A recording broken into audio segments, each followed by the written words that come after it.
Bath room کس طرف ہے؟ ہانیہ نے مسکرا کر پوچھا۔ کیوں؟ ناز کا انداز بہت معنی خیز تھا۔ کیا میں کوئی لڑکا ہوں جو تمہیں شرم آ رہی ہے؟ میں بھی تو لڑکی ہی ہوں۔ ارے اتارو یار، اتنا کہہ کر ناز نے جلدی سے گیلے کپڑوں سے نجات حاصل کرنے کا عمل شروع کر دیا۔ اب تو ہانیہ نے بھی ابتدا کی۔ ناز غور سے اس کی طرف دیکھ رہی تھی۔ ایک بات کہوں؟ ناز آہستہ سے بولی۔ تم بہت حسین ہو، تمہارا جسم سنگ مرمر سے تراشا ہوا معلوم ہوتا ہے۔ جو بھی لڑکا ایک بار تمہیں دیکھے گا ضرور تمہارا دیوانہ ہو جائے گا۔ ہٹ بے شرم۔ وہ شرم سے سرخ ہو گئی۔ اس نے فوراً ہی اپنے وجود کو ایک طرف سمٹا لیا تھا۔ اگر میں لڑکا ہوتی نا تو تم سے اظہار محبت ضرور کرتی، ناز نے کہا لگا کر کہا۔ تم اپنی بکواس بند نہیں کرو گی؟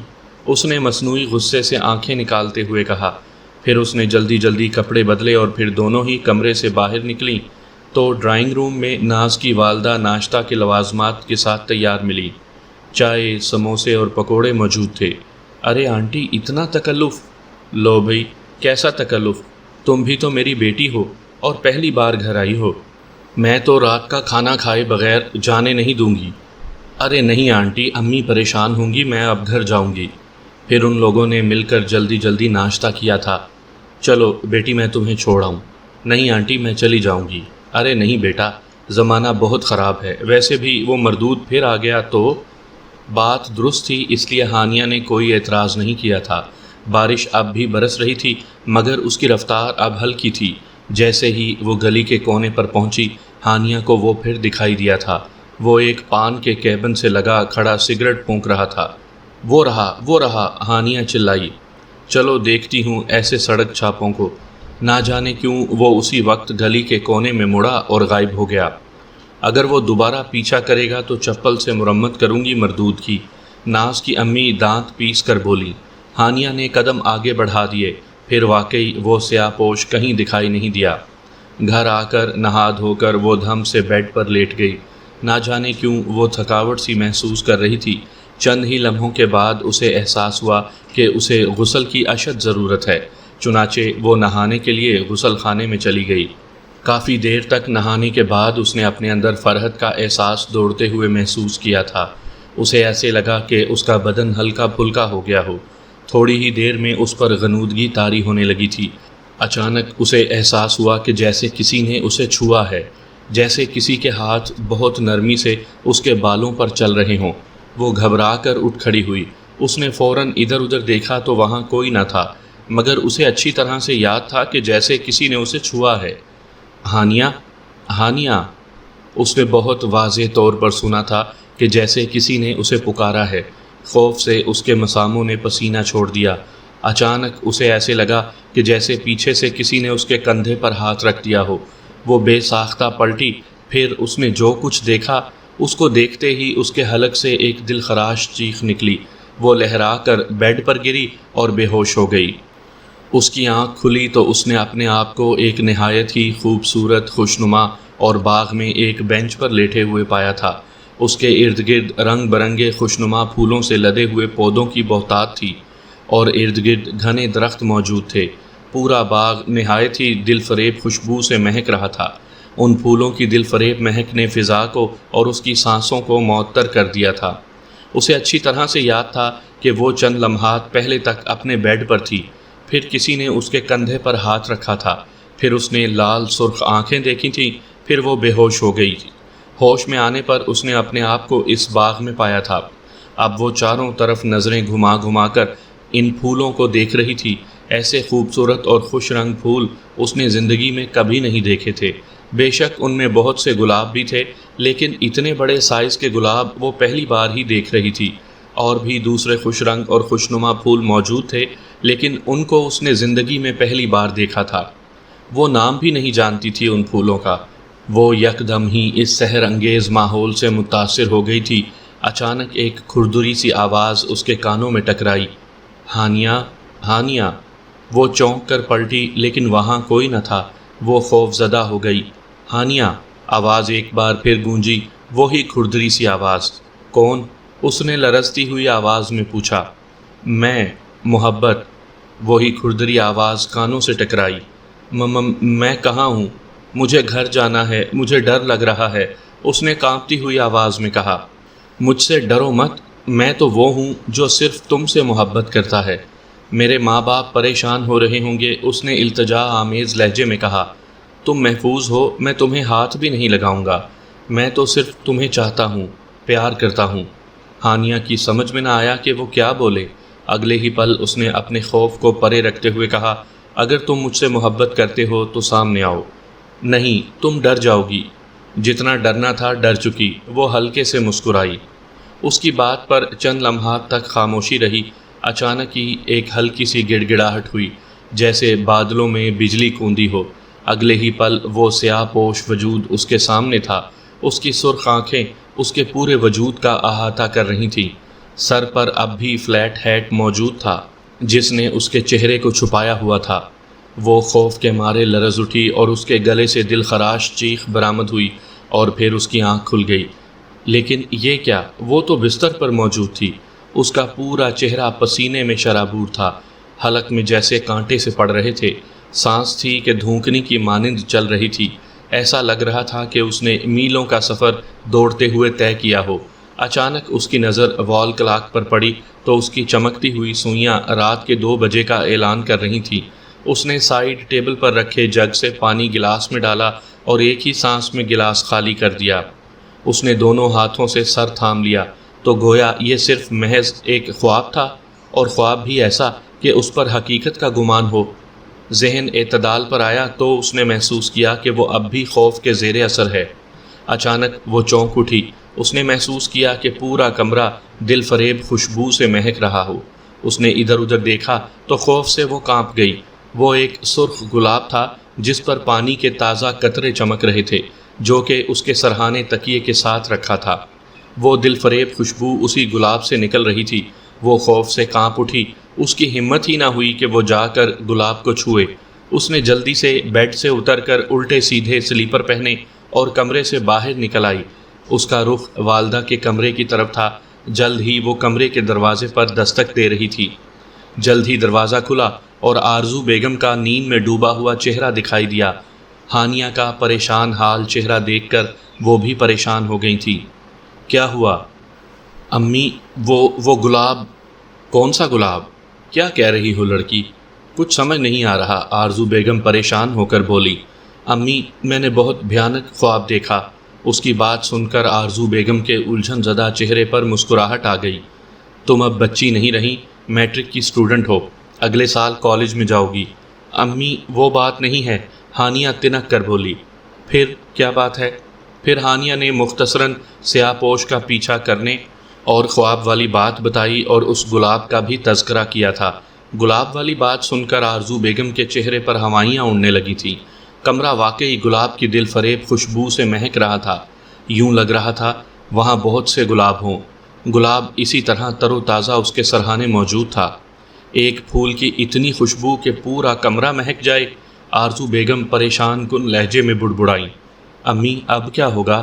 ہانیہ نے لرزتے ہوئے کہا۔ کچھ نہیں، تمہارے ابو بھی شہر میں نہیں ہیں، ورنہ وہی کچھ فیصلہ کرتے۔ تم ایسا کرو کہ میرے کمرے میں سو جاؤ اور اپنے کمرے کو لاک کر دو۔ ہانیہ سر ہلاتے ہوئے آرزو بیگم کے ساتھ اس کے کمرے میں چلی آئی تھی۔ اپنی والدہ کے ساتھ بھرپور سکون بھی ملا تھا، پھر اس کو نیند بھی آ گئی۔ دوسری صبح سب سے پہلے آنکھ آرزو بیگم کی ہی کھلی تھی، کیونکہ وہ ہمیشہ سے ہی نماز کے اوقات میں جاگنے کی عادی تھیں۔ فجر کی اذانیں مسجدوں سے بلند ہو رہی تھیں۔ آنکھ کھلتے ہی سب سے پہلے آرزو بیگم نے نہایت ہی دل فریب خوشبو محسوس کی تھی، جو کہ پورے کمرے میں بسی ہوئی تھی۔ انہوں نے لائٹ آن کی تو دوسرا ہی لمحہ انہیں چونکا دینے والا تھا۔ بے خبر سوتی ہانیہ کے سرہانے کے ساتھ وہی گلاب کا پھول رکھا مہک رہا تھا۔ وہی دل فریب خوشبو تھی جو کہ کمرے میں بسی ہوئی تھی، جس کا کوئی جواب نہیں تھا۔ واقعی وہ بہت لاجواب تھی۔ آرزو بیگم کی ایک نظر اپنی سوتی ہوئی بچی کے چہرے پر پڑی۔ اس کے چہرے پر وہی معصوم اور ملکوتی مسکراہٹ تھی جو ہر ایک کا دل موہ لیتی تھی۔ نہ جانے کیا سوچ کر وہ اپنے بستر سے اٹھیں اور ہانیہ کے کمرے کی جانب چل دیں۔ کمرے میں پہنچی تو وہاں گلاب کا پھول تھا اور نہ ہی کوئی خوشبو۔ وہ حیرت زدہ ہو گئیں۔ اب تو وہ بہت ڈر گئی تھیں، چنانچہ اب ان کا رخ اپنے کمرے کی طرف تھا۔ کمرے میں وہی منظر تھا جو وہ چھوڑ کر گئی تھیں۔ وہ ڈرتے ڈرتے گلاب کی جانب بڑھیں اور اسے اٹھا لیا۔ گلاب جیسے ہی آرزو بیگم کے ہاتھ میں آیا فوراً ہی یوں مرجھا گیا جیسے اس کو ڈال سے الگ کر دیا گیا ہو۔ ایسے لگ رہا تھا کہ اس گلاب میں زندگی بھی صرف ہانیہ کے دم قدم سے ہے۔ یہ سب دیکھ کر وہ بہت ہی زیادہ خوفزدہ ہو گئیں۔ اچانک ہی گلاب سلگ اٹھا، بالکل ہی اسی طرح جیسے انگیٹھی میں کوئلے سلگتے ہیں۔ حیرت انگیز بات تو یہ تھی کہ اس سے نہ تو شعلے نکل رہے تھے اور نہ ہی آرزو بیگم کا ہاتھ جل رہا تھا، بلکہ وہ مرجھایا ہوا گلاب سلگنے کے سبب زیادہ دلکش معلوم ہو رہا تھا۔ اگلے ہی لمحے انہوں نے اس گلاب کو واپس اسی جگہ رکھ دیا جہاں سے وہ اٹھایا تھا۔ وہ لمحہ نہایت حیرت انگیز بلکہ خوف زدہ کر دینے والا تھا۔ گلاب ہانیہ کے سرہانے پہنچ کر ویسا ہی تر و تازہ ہو گیا جیسے پہلے تھا۔ یہ دیکھ کر آرزو بیگم کے چہرے پر خوف نظر آنے لگا تھا، اور ہمت کر کے آرزو بیگم نے گلاب کو اٹھا کر کمرے کی کھڑکی سے باہر پھینک دیا تھا۔ اسی صبح ہانیہ کو وہ گلاب پھر نظر آیا۔ اس بار وہ ڈریسنگ پر رکھا تھا اور پورا کمرہ ویسے ہی مہک رہا تھا۔ ہانیہ گھبرا کر اپنی امی کو بلا لائی تھی۔ آرزو بیگم نے جب اس گلاب کو دوبارہ دیکھا تو وہ بھی خوفزدہ ہو گئیں۔ بیٹی، اس گلاب کو اسی جگہ پڑا رہنے دو، جب تمہارے ابو آئیں گے تو اس مسئلے پر بات ہوگی۔ اب تم اسکول جاؤ، دیکھو ناز آتی ہی ہوگی۔ ان کے لہجے سے تشویش ظاہر ہو رہی تھی۔ سامعین کرام، آپ سن رہے ہیں ایک خوفناک اور ڈراؤنی اردو کہانی آتش زدہ۔ یہ اس سلسلے کی قسط نمبر 2 ہے۔ مجھے امید ہے آپ کو میری یہ کاوش پسند آ رہی ہوگی۔ آپ نے اگر ابھی تک میرا چینل مائی وائس سبسکرائب نہیں کیا تو ابھی میرے چینل کو سبسکرائب کر کے بیل نوٹیفیکیشن آن کر لیجئے تاکہ آنے والی ہر نئی کہانی کی اطلاع بر وقت آپ تک پہنچ سکے۔ پھر اسی دن وہی سیاہ پوش ہانیہ کو دوبارہ نظر آیا۔ موسم ہلکا ہلکا ابر آلود تھا، بس کسی بھی لمحہ آسمان سے آنسوؤں کی جھڑی لگ سکتی تھی۔ ساون پور والے تو بارشوں کے موسم کے عادی ہی تھے۔ اسکول سے چھٹی ہونے کا وقت تھا۔ چونکہ آج ناز بیماری کی وجہ سے نہیں آئی تھی، اس لیے ہانیہ اکیلی ہی اسکول سے گھر کی طرف نکل پڑی۔ گلی کے نکڑ پر جیسے ہی پہنچی تو پان کی دکان پر وہ کھڑا نظر آیا۔ حسب معمول وہ سر سے پاؤں تک سیاہ تھا۔ آسمان پر سیاہ بادل چھا چکے تھے۔ ہانیہ نے بارش کے آثار دیکھ کر اس سیاہ پوش کو نظر انداز کرتے ہوئے تیز تیز قدم بڑھاتے ہوئے آگے نکلی، مگر وہ کنکھیوں سے اس کی جانب بھی دیکھے جا رہی تھی۔ کہیں وہ پیچھے تو نہیں آ رہا؟ دوسرے ہی پل اس کا دل اچھل کر حلق میں آ گیا۔ سیاہ پوش نے اس کا پیچھا کرنا شروع کر دیا تھا۔ آج تو وہ اکیلی تھی۔ ناز کو دیکھ کر اس کی جو ہمت اور ڈھارس تھی، اکیلی ہونے پر وہ ایک خوف میں بدل گئی۔ اس کے قدم من بھر کے ہو گئے ہوں۔ اس کو ایسے لگا کہ اس کے پیر زمین میں جکڑ گئے ہوں۔ ہانیہ ہلنا چاہتی تھی، مگر اس کے قدموں نے جیسے اسے ساتھ دینے سے انکار کر دیا ہو۔ وہ خوف کے سبب چلانا چاہتی تھی، مگر جیسے اس کا گلا سوکھ گیا ہو۔ ہلکی ہلکی بوندا باندی کا آغاز ہو چکا تھا۔ ہانیہ کے پورے جسم میں صرف اس کی آنکھیں ہی تھیں جو کہ سیاہ پوش کو اپنی جانب بڑھتا دیکھ رہی تھیں۔ پوری گلی میں سناٹا تھا۔ بارش اب تیز ہو چکی تھی۔ ہانیہ پوری بھیگ چکی تھی۔ وہ سیاہ پوش اس کی جانب چلا آ رہا تھا۔ اس کے انداز سے کسی بھی طرح سے ایسے نہیں لگ رہا تھا کہ وہ جلدی میں ہے۔ وہ آہستہ سے چلتا ہوا ہانیہ کے نزدیک آیا۔ اب اس کی آنکھیں کھلیں، اس کے ہاتھ میں وہی گلاب تھا، لیکن سب سے حیرت انگیز بات تو یہ تھی کہ تیز بارش میں وہ گلاب بھیگنے کے بجائے تر و تازہ دکھائی دیا۔ اس کی سرخی حد سے زیادہ بڑی ہوئی تھی۔ وہ ہانیہ کے سامنے گھٹنوں کے بل بیٹھ گیا۔ اس نے سیدھا ہاتھ ہانیہ کی جانب بڑھایا جس میں گلاب تھا۔ وہ گلاب ہانیہ کو دینا چاہتا تھا۔ ہانیہ، مجھ سے ڈرو مت، میں تمہارے لیے یہ گلاب لایا ہوں۔ اس نے گلاب ہانیہ کی طرف بڑھاتے ہوئے کھردری آواز میں کہا۔ ہانیہ سہمی ہوئی نظروں سے اس کی جانب دیکھ رہی تھی۔ کون ہو؟ کیوں میرا؟ اس کے آگے وہ کچھ نہ کہہ سکی۔ وہ رو دی تھی۔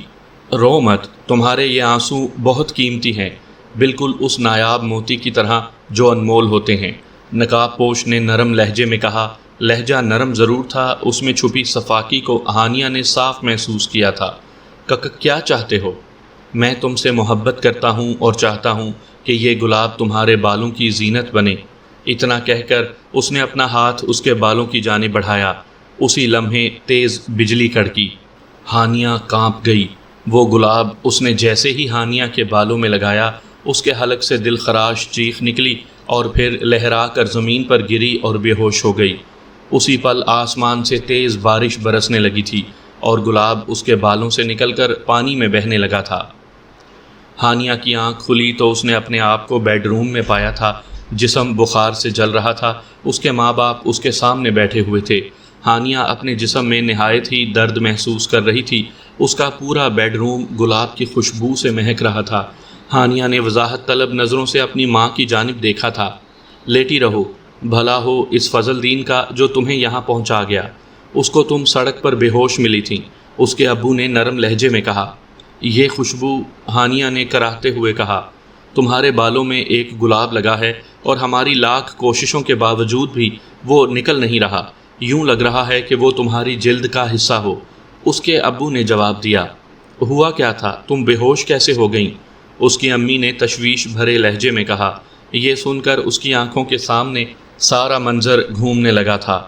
پھر اس نے اپنی امی سے اس کا تذکرہ کر دیا تھا، کس طرح اس سیاہپوش نے گلاب اس کے بالوں میں لگایا تھا۔ ساری بات سنتے وقت فہد صاحب صرف اپنی بیٹی کے چہرے کو ہی دیکھ رہے تھے، جس میں ایک خوف اور آواز میں لرزاہٹ تھی۔ اب کیا ہوگا؟ وہ کوئی بھوت ہے، آسیب ہے جو میری بچی کے پیچھے پڑ گیا ہے؟ آرزو بیگم نے خوف سے کانپتے ہوئے کہا۔ تم فکر مت کرو، میرا دوست آتا ہی ہوگا، وہ ایسے مسائل کو بخوبی جانتا بھی ہے اور حل بھی کرتا ہے۔ پاشا نامی شخص نے آنے میں کافی دیر لگا دی تھی۔ اس دوران ہانیہ نے اس گلاب کو اپنے بالوں سے نکالنے کی بہت کوشش کی تھی، مگر وہ کامیاب نہ ہو سکی تھی۔ پاشا کے چہرے پر خجالت کے آثار تھے۔ فہد صاحب اس کو ڈرائنگ روم میں لے آئے۔ وہ فوراً ہی بولا، یار میں بہت شرمندہ ہوں۔ کوئی بات نہیں پاشا، بس وہ مرغ تمہارے انتظار میں سوکھ گیا ہوگا۔ مرغ؟ وہ حیرت سے بولا۔ ہاں بھائی، مرغ قورمہ بنا ہوا ہے، بیچارہ مرغ سالن میں پڑے پڑے سوکھ گیا ہوگا۔ فہد صاحب نے مسکرا کر جواب دیا۔ تم ان حالات میں زندہ دل ہو، حیرت ہے۔ جواباً فہد صاحب ہنس کر بولے تھے، میرے دوست ایک بات یاد رکھنا، پریشانی کسی بھی مسئلے کا حل نہیں ہوتا۔ ہر مسئلہ ٹھنڈے دماغ سے اور خود کو پرسکون رکھ کر حل کیا جا سکتا ہے۔ ہاں بات تو درست ہے، اب مجھے معاملے کی بابت تھوڑا سا آگاہ کرو۔ جواباً فہد صاحب نے ہانیہ کے ساتھ ہونے والا سارا واقعہ گوش گزار کیا تھا۔ ذرا اب ہانیہ بیٹی کو بلاؤ، اور صاف اور تازہ پانی بھی۔ ہانیہ کو بلا لیا گیا تھا۔ پاشا نے اسے اپنے سامنے بٹھا لیا اور اس کا بایاں ہاتھ اپنے ہاتھ میں لیا اور کچھ پڑھتے ہوئے آنکھیں بند کر لیں۔ وہ مسلسل پڑھائی کر رہا تھا اور ہانیہ کو یوں لگ رہا تھا کہ جیسے کہ کوئی سیال سا اس کے رگو پے میں گردش کر رہا ہو۔ پاشا کا پورا جسم پسینے میں شرابور ہو چکا تھا۔ ایسا لگ رہا تھا کہ جیسے وہ میلوں دوڑ کر آ رہا ہو۔ اچانک اس نے آنکھیں کھولیں۔ اس کی آنکھیں دیکھ کر ہانیہ ڈر گئی۔ وہ آنکھیں سرخ تھیں۔ پاشا نے کچھ کہے بغیر پانی کی بوتل کا ڈھکن کھولا اور پانی پر پھونک مار دی۔ لو بیٹی، اس کو پی جاؤ، اور تھوڑا پانی اپنے بالوں میں ڈال لینا، وہ گلاب اپنے آپ نکل جائے گا۔ ہانیہ نے وہ پانی فوراً ہی پی لیا تھا۔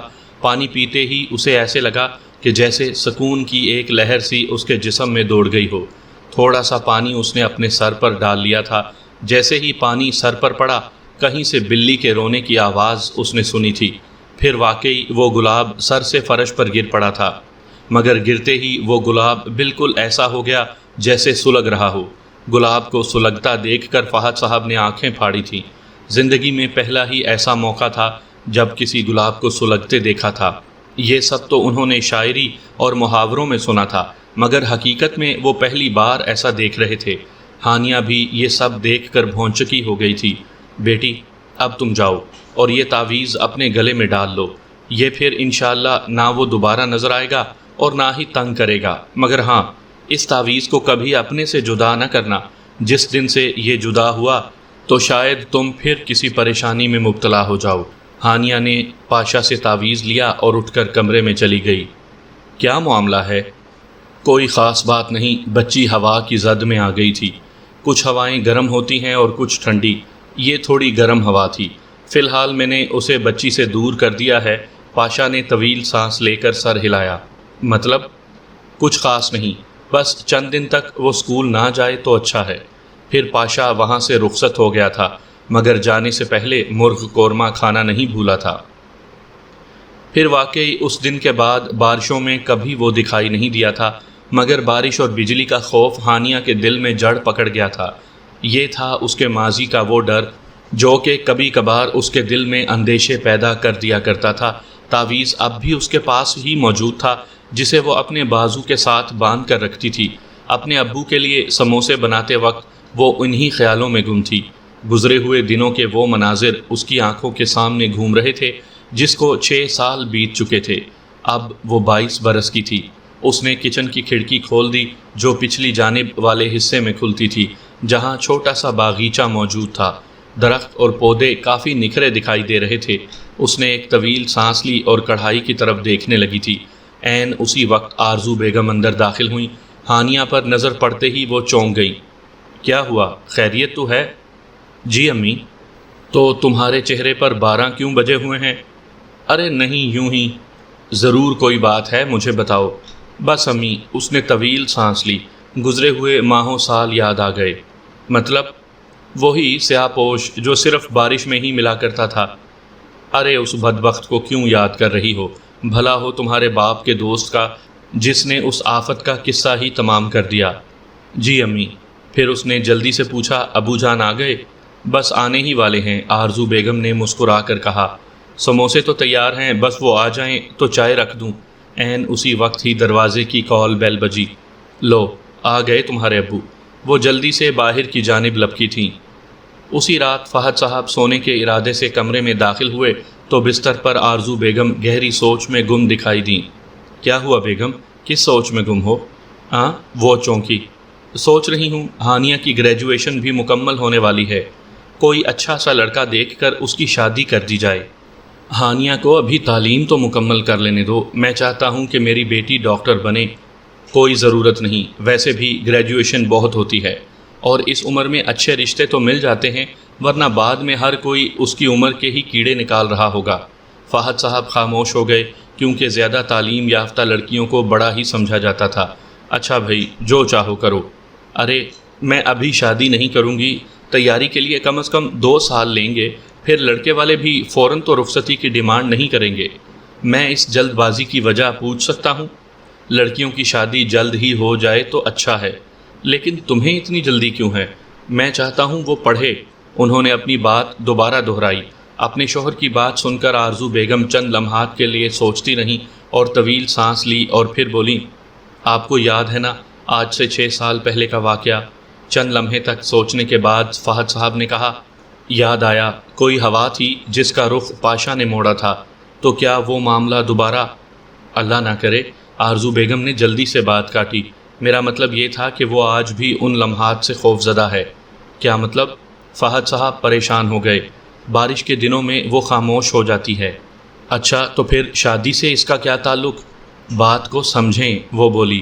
شادی شدہ زندگی ایک نئی خوشی کا نام ہے اور میں چاہتی ہوں میری بچی ہمیشہ خوش رہے۔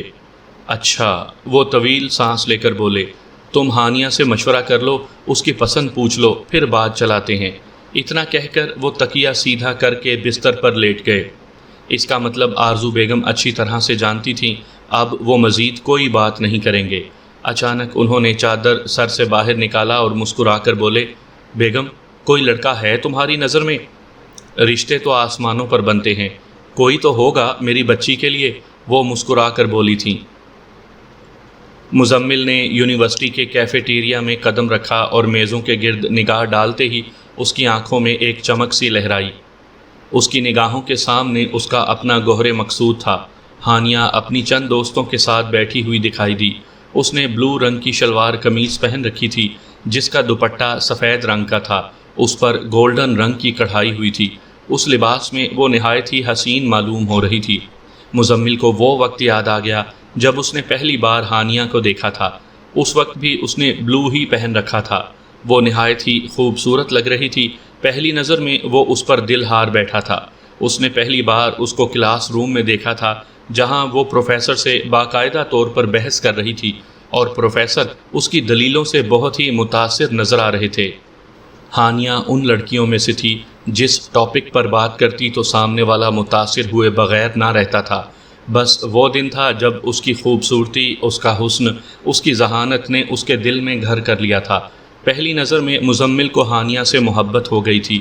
اس کو شاعر مشرق علامہ اقبال صاحب کا وہ شعر یاد آ گیا تھا جو شاید اسی موقع کے لیے تھا۔ فقط نگاہ سے ہوتا ہے فیصلہ دل کا، نہ ہو نگاہ میں شوخی تو دلبری کیا۔ اس دن کے بعد سے بس اس کی نگاہوں نے صرف اسی کا احاطہ کیا تھا۔ آج پھر وہ اسی بلو لباس میں نظر آ رہی تھی۔ اسے دیکھ کر اس کے ذہن میں احمد ندیم قاسمی کا شعر گھومنے لگا، ایک حقیقت سہی فردوس میں حوروں کا وجود، حسن انسان سے نمٹ لوں تو وہاں تک دیکھوں۔ وہ دل ہی دل میں اس کے حسن کے مداح سرائی کرتے ہوئے قریب آیا، ایک خالی میز پر بیٹھ گیا۔ نہ جانے کیوں اس کے دل میں ان لڑکیوں کی ہونے والی گفتگو سننے کا خیال پیدا ہو گیا۔ حالانکہ یہ نہایت ہی معیوب عمل تھا، مگر نہ جانے آج اس قسم کی حرکت میں مبتلا ہونے کا دل کر رہا تھا۔ ویٹر اس کے سر پر سوار ہوا تو اس نے فریش جوس کا آرڈر دے دیا۔ اس کے کانوں میں ناز کی آواز گونجی، ارے تو میری جان، تمہاری عمر ہی کیا ہے؟ اس نے فرح سے مخاطب ہوتے ہوئے کہا۔ تو شادی کے لیے کوئی مخصوص عمر کی ضرورت ہے؟ فرح کا لہجہ خشک تھا۔ نہیں، شادی تو کسی بھی عمر میں کی جا سکتی ہے، اس کے لیے کوئی عمر مخصوص نہیں۔ مگر میری جان، لڑکا تو پسند کا ہونا ضروری ہے۔ ہانیہ مسکرائی۔ نہیں، میں یہ سمجھتی ہوں کہ شادی ماں باپ کی پسند سے ہونا ہی ضروری ہے، کیونکہ ماں باپ کا فیصلہ اولاد کے لیے درست ہوتا ہے، اور میں نے وہی کیا ہے، فرح نے مسکرا کر کہا۔ اپنی اپنی پسند کی بات ہے، میں تو اس لڑکے سے کروں گی جو ملک سے باہر ملازمت کرتا ہو، ناز نے اٹھلا کر کہا۔ اوہ ہو، ارادے تو جناب کے بڑے بلند ہیں، ہانیہ نے ہنس کر کہا۔ اور تمہارا کیا ہے ہانیہ؟ فرح نے کہا، کچھ نہیں یار، جب یہ وقت آئے گا تو دیکھا جائے گا۔ ویسے میری امی تو میرے لیے رشتہ ڈھونڈ رہی ہیں، مگر میں تو اسی سے کروں گی جو مجھے پسند آئے۔ ہانیہ مسکرائی۔ رشتے کا سن کر مزمل کے کان کھڑے ہو گئے۔ اس خبر کو سن کر اس کے دل کو دھچکا سا لگا تھا۔ دراصل وہ دل ہی دل میں اس کو اتنا چاہنے لگا تھا کہ اس کی جدائی کا تصور ہی اس کے لیے موت کا پیام تھا۔ اس خبر نے نہ جانے کیوں اس کی سماعت پر تیزاب کا سا کام کیا۔ مگر ایسا کوئی ہے جو تمہیں پسند آئے؟ یونیورسٹی کے سارے ہی لڑکے تمہارے لیے اپنا دل لیے گھوم رہے ہیں، ناز نے ہنس کر کہا۔ ارے تم بہت بے شرم ہو۔ اے لو، اس میں بے شرمی کی کیا بات ہے؟ تم اتنی خوبصورت ہو، اگر میں لڑکا ہوتی تو تمہارے لیے ایک آدھ قتل ضرور کر دیتی، ناز نے سینے پر ہاتھ باندھ کر روایتی عاشقوں کی طرح جواب دیا۔ ناز کی بچی، تو چپ نہیں رہے گی؟ فرح نے اس کو ڈانٹتے ہوئے کہا۔